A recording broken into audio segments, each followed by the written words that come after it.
The holiday season is quickly approaching. October is nearly here, which means we have to talk about new Nintendo Switch games coming out in the month of October.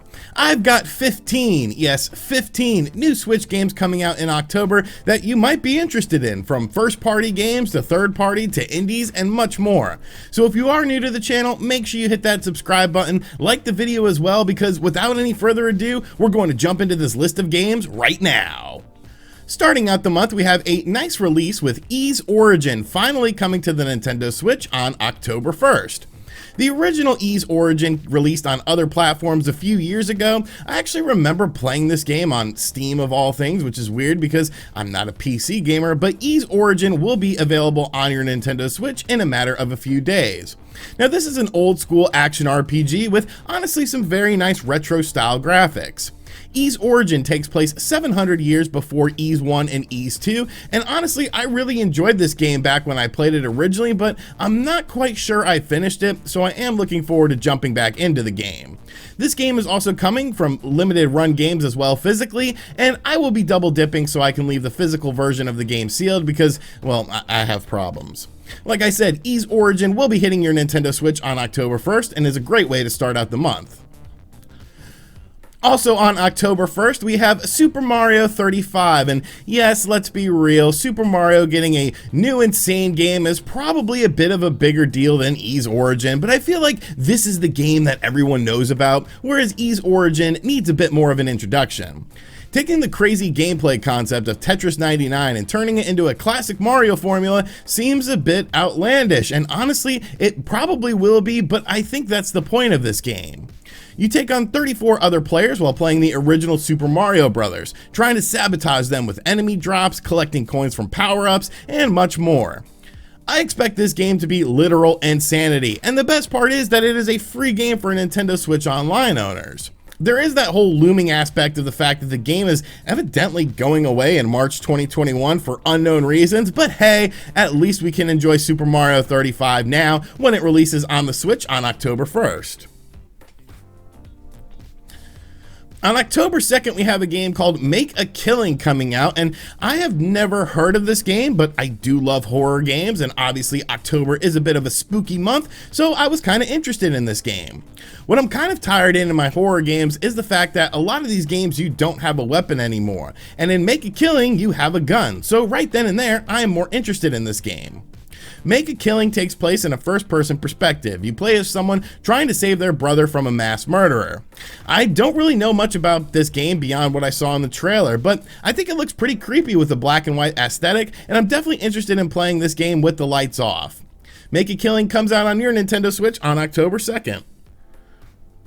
On October 6th, Nickelodeon Kart Racers 2 Grand Prix finally is coming to the Nintendo Switch. Now, Mario Kart this ain't, but the new Nickelodeon Kart Racers game might actually be a decent distraction for kart racing fans.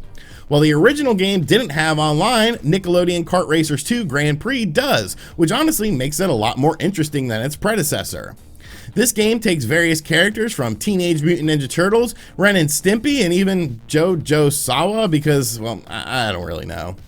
28 courses litter this game for your kart racing action, and really, I don't have super high hopes for this game. It is obviously a budget title, but as someone who enjoys things like Teenage Mutant Ninja Turtles and Ren and Stimpy, I am holding on to a little bit of hope that this game might end up being decent. Maybe.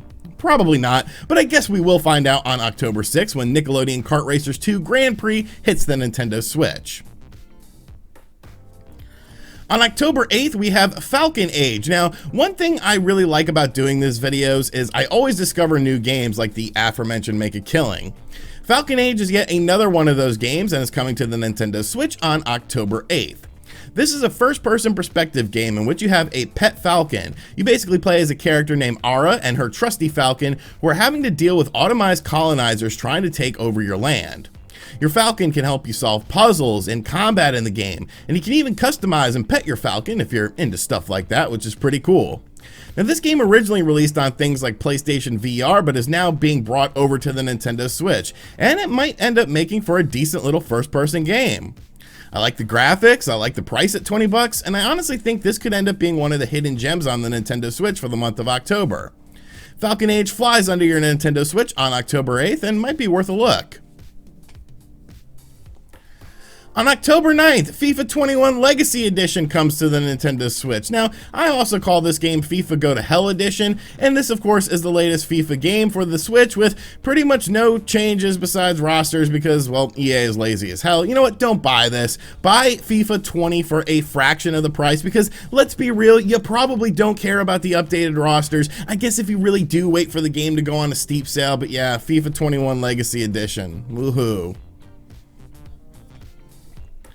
Need some more Halloween scares? Remothered Broken Porcelain is coming to the Nintendo Switch on October 13th. Now, I believe the first Remothered game on the Switch had some issues in terms of things like performance, so I am hopeful that these are fixed in this game because I really like what I see from the trailer of this game. I'm getting huge Clock Tower vibes from it, and honestly, the gameplay looks pretty fun. Acting as both a prequel and a sequel to the first game, Remothered Broken Porcelain isn't really a combat-driven game, but more so puzzle and stealth-based. Yes, I know I said I like combat in my horror games, but there are defense mechanisms you can use in order to protect yourself from other characters in the game via the trailer, so I am on board with this. I'll be checking out Remothered Broken Porcelain on the 13th, and hopefully the Nintendo Switch port of the game is solid because we could all use some more horror games in our life. Another October 13th game? I mean, you're darn tootin'. Prinny 1 and 2 Exploded and Reloaded are coming to the Nintendo Switch on October 13th.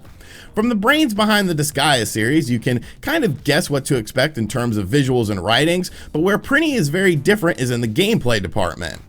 Instead of being an RPG game like DUSK, Prinny is a gorgeous 2.5D side-scrolling action game. You have 10 hours and 1,000 lives to clear your mission, so you better do your best. I absolutely adore the visual style of this game. I think the combat looks really fun. You get various power-ups along the way as well. And this collection features all of the bonus stages and DLC, so there's a ton of content to enjoy here. As a sucker for good 2.5D games, I'm for sure snagging this on October 13th, which is really becoming a very expensive day very fast because, well, G.I. Joe Operation Blackout is also coming out on October 13th. As a kid growing up in the 80s and 90s, you kinda had to love G.I. Joe. I mean, even Sergeant Slaughter was a part of G.I. Joe, giving the show tons of legitimacy in my eyes. And while we have had some solid G.I. Joe games over the years, like the arcade game, we really haven't had one in quite a while. G.I. Joe Operation Blackout doesn't scream a AAA game or anything like that, but at $40, I think what we've seen so far looks pretty damn fun. This game is a third-person perspective shooter taking place within the G.I. Joe universe, and features tons of characters from the lore of the source material. You play as both G.I. Joe members and Cobra team in the story mode, and see the story from both perspectives, which is actually pretty cool.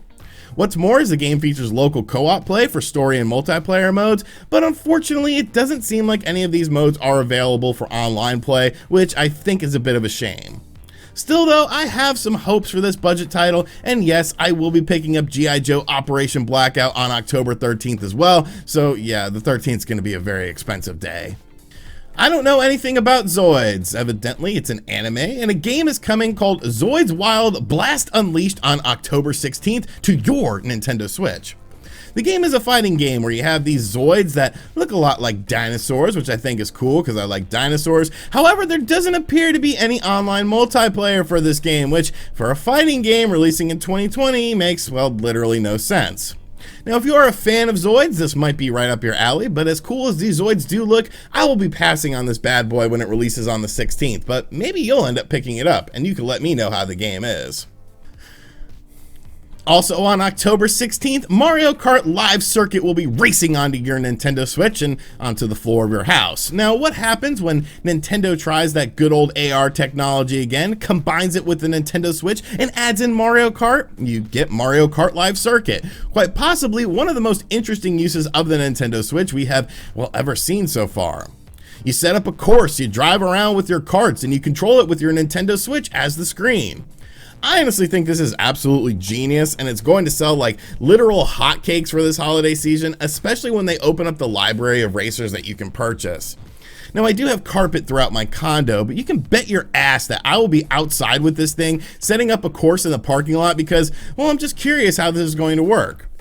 Mario Kart Live Circuit is available on the Nintendo Switch on October 16th, and I think it looks really cool. Do you need some more nostalgia beyond Mario, Nickelodeon, and G.I. Joe? Well, how about some Transformers with Transformers Battleground on October 23rd for your Nintendo Switch.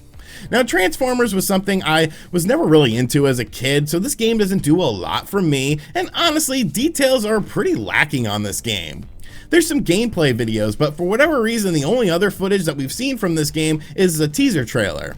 Evidently, the game is a strategy RPG in which you move your Transformers around on a map, taking out various bad guys. Many Transformers fans are complaining that the game looks, well, kind of cheap and like a mobile game, and maybe they are right, but as someone who isn't into the franchise as much as a lot of these people are, I think it looks okay to me. Transformers Battlegrounds will be hitting the Nintendo Switch on October 23rd, so yeah, if you like nostalgia, here's some more nostalgia. What's that? Even more nostalgia? Can we slow down, video game companies? Like, this is getting ridiculous. Cobra Kai, the Karate Kid saga continues, comes out on October 27th, and fans of Karate Kid or the recent Cobra Kai series are definitely excited about this game and have it on their radar. A beat-em-up game with RPG elements. You control either a character from the Miyagi Dojo or from Cobra Kai, which plays out differently, and beating both of these different stories gives you the true ending of the game.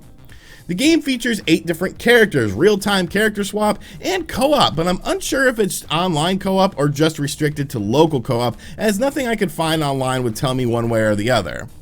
The game features 28 missions with locations and enemies from the show, so it seems like it'll be a pretty lengthy adventure as well. I think a lot of us grew up with Karate Kid, a lot of us seem to enjoy Cobra Kai, so Cobra Kai the Karate Kid saga continues, coming out on October 27th, is probably on a lot of people's radars. Maybe Mr. Miyagi can be an unlockable character as well. Miyagi! While the world patiently waits for Pikmin 4 to come out, Pikmin 3 Deluxe is finally coming to the Nintendo Switch on October 30th. Controlling a fleet of various Pikmin, you have to solve puzzles, defeat enemies, and try and save your home planet. This deluxe version of Pikmin 3 game includes new side story missions featuring Olimar and Louie, the ability to play story mode with a friend, and all the DLC stages from the original release of the game. Looking for a little bit of competition, there's head-to-head bingo battles and online leaderboards for mission mode as well. Couple that with the various quality of life improvements, including a enhanced lock-on targeting system, enemy balancing changing, multiple difficulties, optional hints, and more, I think Pikmin 3 Deluxe is actually one of those re-released Nintendo Switch games where it might be worth that $60 price point because, well, they've actually added in stuff to this game. I never really got super into the Pikmin franchise, but I think I will end up checking out this game to see if maybe my tastes have changed over the years. Pikmin 3 Deluxe will be hitting your Nintendo Switch on October 30th, right before Halloween. And the final game of the month for the Nintendo Switch is DUSK, which will be coming out on October 31st. DUSK is a fast-paced 90s-style first-person shooter that has elements of games like Doom, Hexen, and a visual style very reminiscent of the old-school Quake 1 and 2 games. There's tons of different weapons to use in the game, various enemy types, and it even has an online multiplayer mode known as DUSK World, which features 16-player good old deathmatch. What's more is the Nintendo Switch version of the game is actually getting an exclusive level called Mamma Mia Flesh Palace, which is an endless level, obviously inspired a bit by the castle in Super Mario 64. I love old school shooters, and I think this game is going to be really cool. And hey, it comes out on the last day of the month, meaning that this is our 15th game for the Nintendo Switch in the month of October. Alright, so that was 15 games coming to your Nintendo Switch in the month of October. So be sure to let me know in the comment section down below what games you have on your radar. Obviously, some of these games I didn't go super in-depth into because I wanted to keep this video at a decent time length, but I did feel like all 15 of these games were worth mentioning for either my personal preferences of games that I'm interested in or games that I feel like you guys are going to be interested in. So like I said, let me know in the comment section down below what games you're interested in, what games you plan on picking up, and maybe what games I missed, because I actually had to leave some games off of this list because, like I said, I didn't want the video to be too long. And as always, guys, thank you for checking out this video. Like I said at the start of the video, if you are new to the channel, make sure you subscribe and turn on notifications. Be sure to check out other videos on the channel as well, as we do this video every single month talking about the upcoming Nintendo Switch games. And as always, guys, I'll catch you guys on the next video. Later.